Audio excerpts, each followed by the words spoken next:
we have an assumption that kids don't know what they need. And it's true for many kids. And it's true that they might not consciously be aware of what they need.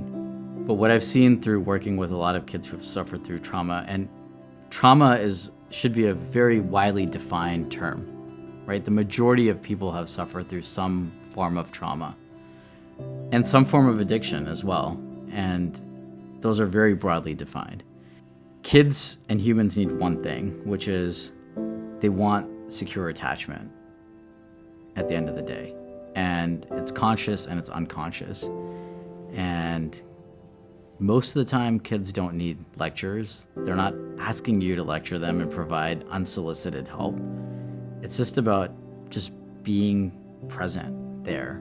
And they'll fight it a majority of the time. They will probably fight it, and you just have to be there. And it's about some level of consistency in that kid's life for them to eventually understand, like, okay, I have this person here now that I can start to trust and I can start to rely on. Because it's getting very difficult historically and more so in modern society for a lot of people to say, I have this person here, because the person is either working or they're, other obligations that they have, or even when they're physically present in the same room, they're not paying attention fully, or they're on their phone or on their laptop.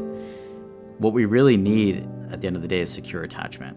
And there was a really interesting and yet sad study that was done in France many, many years ago, where they had babies split into two groups, and both groups got food, nutrition, and water, and the basic things that you would think that everyone needs. But one group was also held. The other group was not held. The babies that were not held died. And so we know that physical touch, secure attachment, nurture is something that humans actually need, because the hormonal release that you get from that actually helps you to survive.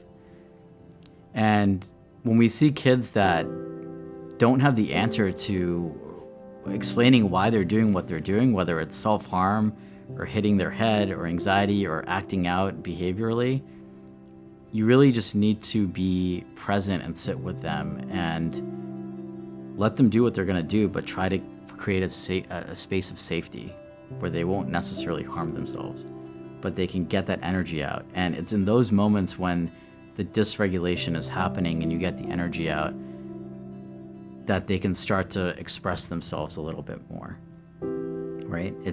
I mentioned vocabulary is important. Yes, it is important. It's important for kids to start to learn vocabulary, to start to put to language to what they're experiencing and feeling. But most adults are horrible at explaining what they're feeling. And people who are very high functioning, for example, you think they're smart and they're intellectually smart, but if you ask them, what are you physically feeling right now? They often lack the vocabulary to do it, or they've created so many boundaries that they don't want to go there because it's too scary.